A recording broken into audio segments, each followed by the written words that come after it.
Hey there, shooters. Today we're going to talk about nature's beauty and a little bit of gun stuff.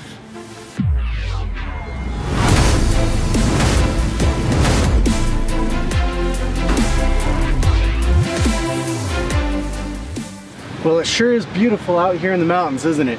I love being out here with the waterfalls and the river going, and we've still got a few patches of snow this time of year, and of course behind me you can see some timber. And I think it's that timber that inspired the folks over there at Woox. Now, what we've got here is the Woox Furiosa chassis. And it is a chassis in the sense that it's got an aluminum center section, but it also has some very stock-like features, which is what I like about it. The grip here and the cheek rest and the fore end are all actual walnut, so that's real wood. And it has a real nice warm feeling. That was the first thing that I noticed when I took it out of the box and started handling it, was as soon as I put my face down on this cheek piece, wood just has a better feel than plastic or metal, and I really appreciated that. Now, it is aluminum, like I said, the whole way through here, and then also here in the butt is aluminum, and even the grip is a clamshell of wood over aluminum, so it gives us a lot of rigidity and repeatability. The other thing that it gives us is consistency through temperature ranges. One of the big problems with wood stocks is they swell and contract with changes in humidity and temperature. So this allows us chassis-like accuracy with some of the creature comforts of a conventional stock, conventional wood stock. And I'll go over the feature set here really quick. Of course, length of pull is adjustable by push button. Cheek height, same thing. Very smooth on these push buttons, and this is a threaded piece here that engages with our push button, and it's threaded pretty fine, so we can get I would say relatively minute adjustments, so you can really tailor it to fit you well. The butt pad itself, they offer different butt pads. If you want to go with a cant, you can do that with one of their other butt pads. Personally, I've just been running this one vertically, and it's been quite comfortable. So another feature I really like about this stock is the way that it can break down. Now there's this push button right here, and what that allows us to do is depress the button, pull it out, and you can take off your entire butt stock. And really, if you look at it, that shortens the length to about what you would get from a folding stock or a folding chassis.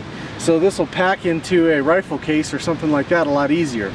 Now, I would say a benefit over those regular side folders is that the way that this locks on here is very robust, so you don't get that little fishtail kind of wobble that you can get out of some side folders. When it's locked on there, it's locked on there. The last feature I really should mention is this integrated M-Lok rail. They put it in here so you can attach all your accessories. In this case, I've got a Picatinny section that allows me to attach my Atlas Cal bipod. It's really nice. It flushes up really well with the existing wood, so it was a well executed piece that gives it a little bit of modernization where we can put lights or pick rail or whatever else we want onto the fore end of the stock. So now that I've discussed the features of this chassis, let me talk about this rifle setup on the whole. I'm running the Aerocharger Ballistics silencer. It's a really neat little can. It's very efficient, and I'll probably talk about it individually in a later video. For support, I'm running the Atlas Cal bipod. It's really become my favorite bipod, even for a hunting situation.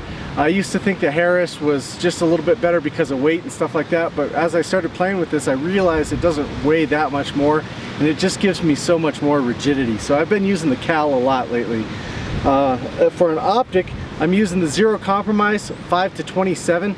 This thing is, well, it's the best optic that I've played with. And for this setup, it's a little bit beefy, it's a little heavy. I would have liked to see something like maybe the Tangent Theta. They've got a new hunting scope out. That would have been pretty cool to mount on top of here, but I can't complain when I'm using Zero Compromise. And then holding the Zero Compromise, I've got the Mpa One Piece Mount. They're one of the few companies that make a one-piece mount for the 36mm tube.